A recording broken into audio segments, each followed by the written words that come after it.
KWTX News 10 Primetime starts now. Good evening. Thank you for being with us tonight. I'm Lauren Westbrook in for Justin Early. Winter weather is on the way, which could affect your New Year's plans here in Texas. Chief Meteorologist Brady Taylor joins us now with what we can expect. Hey, Brady. Yeah, Lauren, we've got some big changes as we end out 2020, and you wouldn't think we're talking about the potential of big changes after you stepped out the door today. Now, there were wide-ranging temperatures, but overall, we were pretty warm with 50s and 60s for most of us and even 70s in our south and eastern counties. We had a front stall out across central Texas today. That front's going to slowly drift back to the north. It's keeping us pretty soupy out there right now. Thick clouds in place, some mist and drizzle, even some patchy fog reported across parts of Coryell and Hamilton County. And that'll continue to be a trend as we go overnight tonight and into tomorrow. Light showers still in the forecast as we head into tomorrow, but overall coverage will be limited, and as you can see, pretty light amounts. That changes, though, as a big storm system out west makes its approach to our area. High rain potential and potential for heavy rain in the forecast with 2 to 4 inches of rain in the store for us over the next couple of days. High rain chances really get here Wednesday into Thursday, and as you mentioned, Lauren, there is the chance for a little wintry mix. I don't think most of us are going to deal with a whole lot of it, but we'll talk in more detail about that potential of a mix of the rain and snow coming up here in just a few minutes.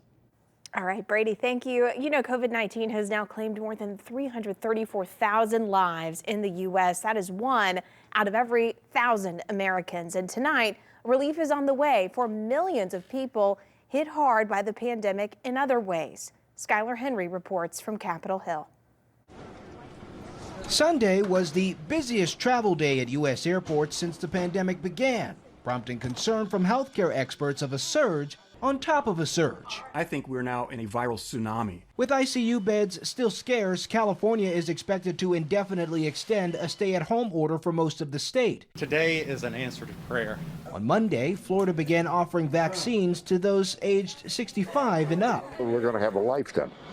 You know, we can see the grandkids and travel and do what we want to do. To date, more than 2 million Americans have been vaccinated against COVID-19. The federal government had aimed for 20 million people by the end of the year. Here on Capitol Hill, House lawmakers aimed for more financial relief for struggling Americans. The bill is passed. The House passed a bill to increase stimulus checks from $600 to $2,000. Putting money into the hands of the American people is a boost to our economy. I worry that this whopping $463 billion won't do what's needed. The president demanded higher stimulus payments when he signed the coronavirus relief bill on Sunday. It's not clear if the Senate will take up the measure. I am telling Donald Trump, don't just talk about it, act. These Senate Republicans have followed you through thick and thin. Get them now to act and support the $2,000 checks. The Treasury Department is scrambling to distribute the relief that's been approved. The first payments could start going out by the end of this week. Skylar Henry, CBS News, Capitol Hill. As many Americans eagerly await another round of stimulus checks, one group used to being in the spotlight is happy to finally be getting federal funds. The Save Our Stages Act was included in the latest relief package aimed at live event venues hit hard by COVID. Take local spots like the Backyard in Waco, for example. Live music is no longer the bread and butter. They're switching to a traditional restaurant setting, but the switch leaves them with fewer customers and little to show. The Save Our Stages Act, co-written by Texas Senator John Cornyn, is aimed at small live music and entertainment venues. Owners with backyards say any little bit helps. I'd be embarrassed to say the money we've lost. It's way up there. I mean, the bills keep coming. You can ask any business person right now. The bills keep coming regardless of if the people keep coming or the bands keep coming. The bills keep coming. So everything helps. Now to the latest COVID numbers from McLennan County. 10 deaths to report over the holiday weekend. Today, 87 new cases here at McLennan. 906 cases are active. 17,000 people have recovered. Bell County added 5 new deaths over the holidays. 237 new cases today.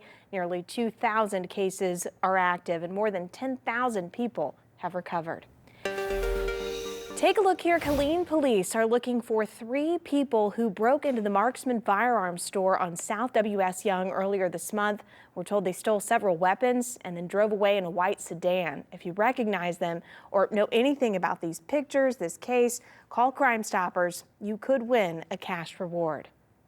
We now know the name of the 19-year-old shot and killed during a drive-by shooting in Killeen. Police say they found Kadarian Parker and a 5-year-old boy, both with gunshot wounds, Saturday afternoon on Houston Street. Both were taken to hospitals where Parker later died. 4 people are in custody after a car chase in Killeen this afternoon. We're told police were chasing a white 4-door Lexus with the 4 suspects inside. That chase ended at the intersection of Andover and Daffodil Drives. FBI agents were on the scene. Authorities say that car chase earlier today, as well as a series of 3 shootings over the weekend in Killeen, are all part of a recent wave of gang-related crimes. Police gave a community briefing earlier this evening saying 2 gangs, the Young Paper Chasers and K-Town Mafia, are responsible for this recent violence in Killeen. 6 adults and 1 juvenile are in custody tonight. Police also tell us they've recovered 7 weapons and large quantities of illegal drugs. Police Chief Charles Kimball says these are so-called hybrid gangs. The unique thing about this is that we, as things have changed, the gang involvement isn't that traditional gang that we used to. We're used to people wearing the same colors or they have the same identifiers or even living in the same neighborhoods. But the gangs that we are dealing with are hybrid gangs that where there is no identifiable leader. The night before that shooting on Houston Street, someone broke into a photographer's home in Killeen.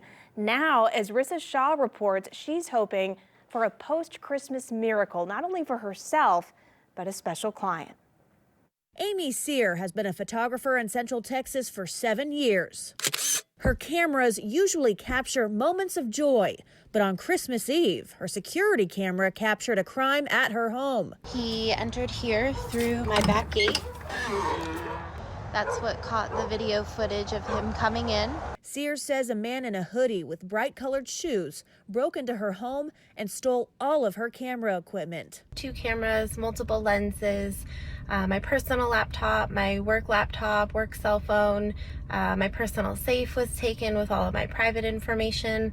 But the most devastating to me was my camera equipment. As a photographer, that's something that I rely on to be able to capture memories for my clients. Making matters worse, she just shot a wedding the day before. I don't have any pictures to be able to give her from the day of her wedding. Those are something that she should be able to look back on 30, 40 years from now. She has a son who's in the military. She had been waiting for this day for 4 years and a time when he'd be able to be here for her special day. A day Sear hopes will live on through her photos as she reaches out to pawn shops and sends police leads. What I'm hoping for next is for people just to share my story, to get the word out. The more people know, the more people see the video footage of the suspect who came into my home, the more possibility of getting those memory cards back. In Killeen, Rissa Shaw, News 10. Baylor basketball has seen unprecedented success over the past couple of seasons, and voters are starting to notice what that means for the team and the school on the other side of this quick break. The KWTX Clean Plate Award. Each week, find out which restaurants passed their report card and which ones still have some work to do. Sponsored by Allen Samuels Dodge. We are back as the Baylor men's and women's basketball programs return to campus this week after heading home for Christmas break. Both teams remain near the top of the latest AP polls released today. KWTX News 10's Chris Williams takes a closer look at what those high rankings mean.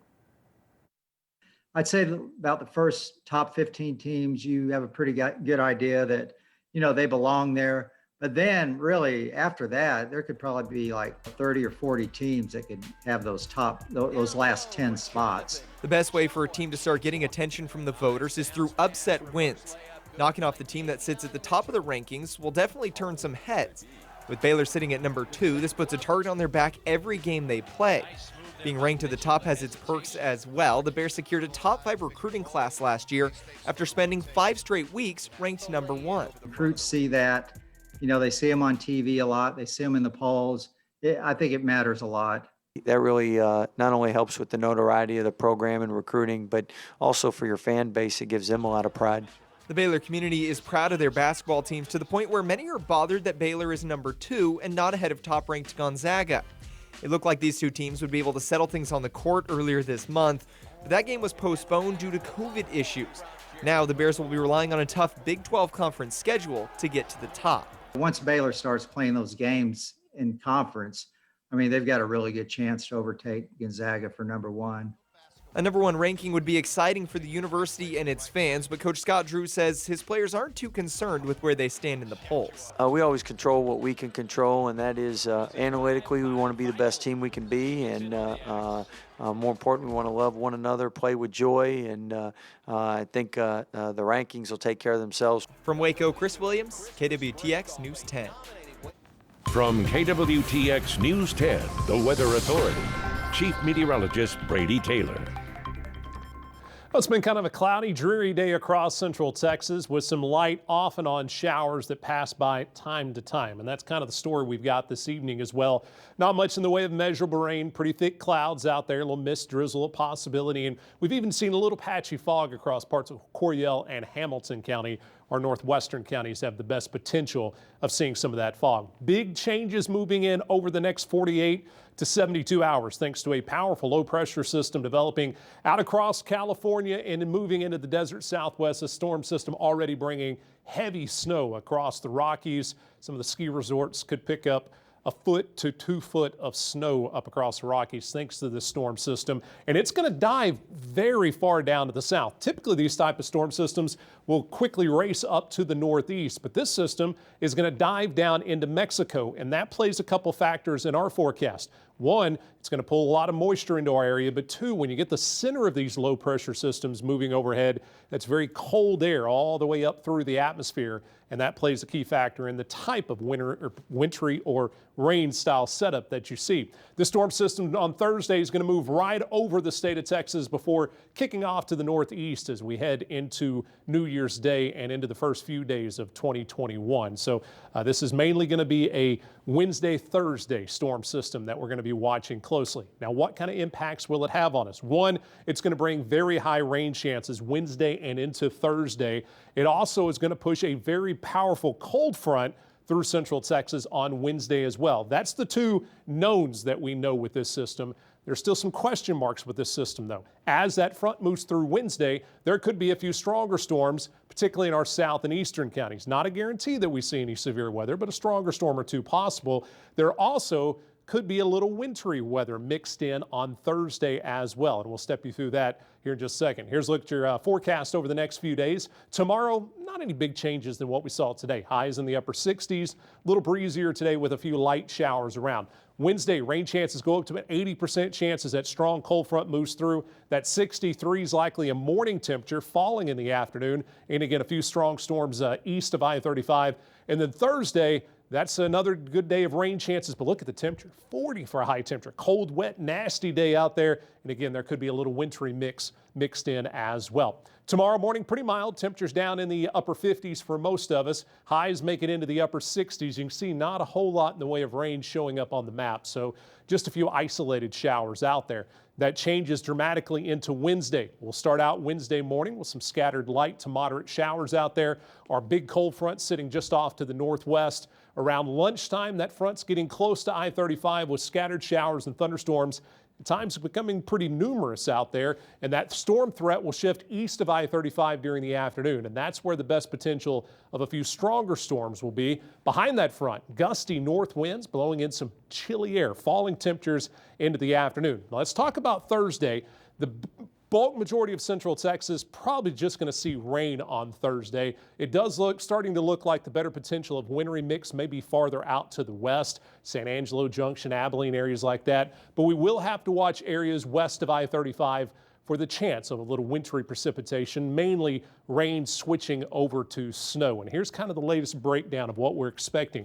Eastern counties, all rain. Just a cold, wet, nasty day on Thursday. I-35 corridor, a little rain, maybe switching over to snow. Snow is possible in our western counties, but the best potential for snow is likely to stay just west of our area. This is a forecast that's going to continue to change, so good time to download our KWTX weather app, a great free resource to get the very latest on these fluid style weather setups like we're going to see for the next few days. Everything's out of here overnight, Thursday night into Friday. So we'll ring in the new year with a lot of sunshine, but still chilly weather on Friday. And then we'll start to warm up as we head into next week. Overslept? Missed the news? Catch News 10 This Morning Rewind with Keisha, Pete, and Sean from 7 a.m. to 9 a.m. right here on CW12. A world that never stops. Before the first drop of rain, we are watching the skies for you. Why tune into News 10? Because when you walk out that door, it's go time. With the most experienced weather team and using the most advanced technology, we give you twice the coverage to stay ahead of storms, providing more on-site weather data and keeping you informed. The KWTX Weather Edge and now the Weather Explorer. This is the team you can trust, powered by Johnson Brothers Ford. The American Academy of Pediatrics is out with a new policy statement on antibiotics. The organization reports stewardship programs are effective at cutting down unnecessary prescriptions. And they add about half of the prescriptions for antibiotics given to children outside of hospitals are considered inappropriate. New research highlights the importance of a small gland in ensuring healthy pregnancies. The study in the journal Nature finds the organ called the thymus plays a significant role in preventing miscarriage and diabetes in pregnant women. Most 17-year-olds in the U.S. would typically be looking forward to things like the prom and applying to colleges. One teenager in Texas skipped all of that to become the youngest person to ever graduate from the University of Houston. Keith Garvin has her story. It's been a dream come true. 17-year-old Selena Cartier always knew she picked up things faster than other kids. Now she's adding college graduate to the list. I recently received my Bachelor's of Science in Psychology from the University of Houston, and I minored in Human Development and Consumer Sciences. I also received a certificate of corporate entrepreneurship from here as well. She was reading by 2, then doing complicated math at 4. At the age of 7, Selena was in the 8th grade. At 14, she started taking dual college courses. One key to her success, she says, homeschool. The homeschooling undoubtedly gave me the platform and gave me the opportunity to grow and accelerate at my own rate. Selena says women like Vice President-elect Kamala Harris serve as an inspiration. Her entire political career has showed me that anything is possible and that women belong in all spaces. One reason for choosing U of H, the influence of Houston Mayor Sylvester Turner. Him being a Houston native, going to Harvard for his graduate degree, and coming back to Houston to actually serve in the community, it's a dream for me, and I hope to follow in his footsteps one day. Houston proud and hoping to be a mentor for other students. I hope that my experience allows other students to know that anything is possible. I hope to inspire other students by allowing them to know that it's never too late or too early to pursue a dream or a goal. Santa's on his way with gadgets galore, so here are some apps to help you get more. More from your TV on Apple, Roku, and Fire, and an Alexa skill that you can acquire. On your phone when you're out on the go, get breaking news and weather, and be in the know. So as we say goodbye to 2020, check out our streaming options, of which we have plenty. Get the apps that are clearly better, and put on your best ugly Christmas sweater. KWTX News 10 is on your favorite device. Download today.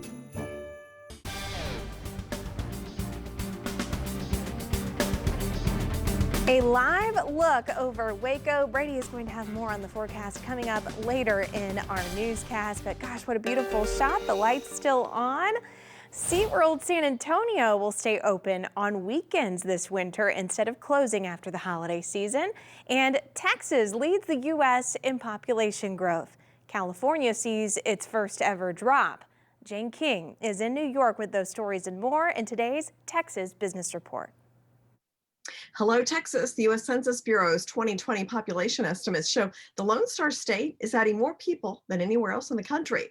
Florida and Arizona also added residents this year, but California lost. Well, Dallas ranks 10th best city for women entrepreneurs. Smart Asset says that the businesses in the metro area with more than 500 employees, 3.1% of them are owned by women, which is the fourth highest percentage across the 50 states that they analyzed. Texas-based Michael's Crafts says its holiday was better than expected. Sales were driven by online shopping. The arts and crafts retailer announced it will pay about $10 million in one-time holiday bonuses to its full and part-time employees this year. And SeaWorld San Antonio will stay open on weekends over the winter instead of closing after the holiday season as it's done in the past. This is all an attempt to continue to recover from the pandemic shutdowns. SeaWorld will host festivals and other special events over the winter for visitors. From New York, I'm Jane King with your Texas Business Report.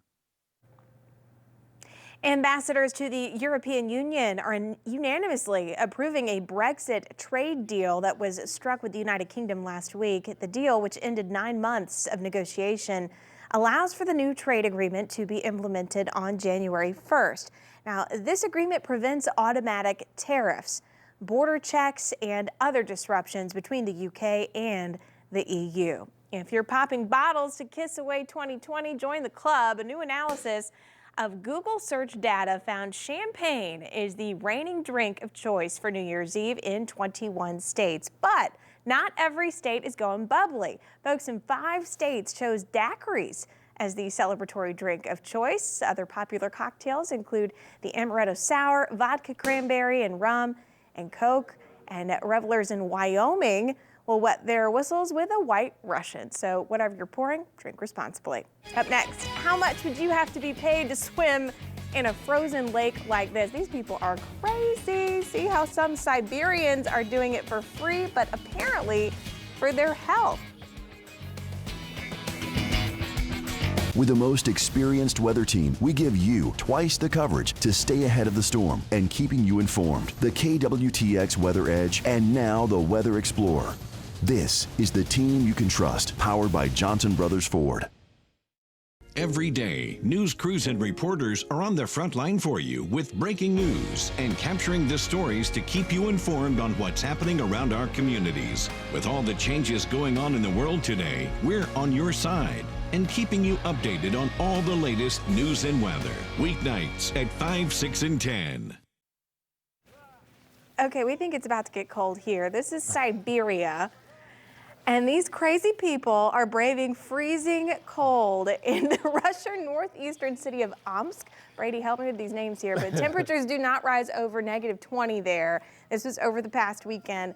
They're members of a local winter swimming club. They gather at the shore of the Irtysh River every week from December until May until the ice melts. And those who swim in the cold water, they think this boosts their immunity, that it fortifies their body against diseases.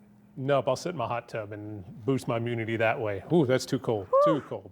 They look happy, but we'll see. Yeah, we'll have some colder weather moving in for us over the next few days as well. Okay, join us back on KWTX for News 10 at 10. Thanks for being with us.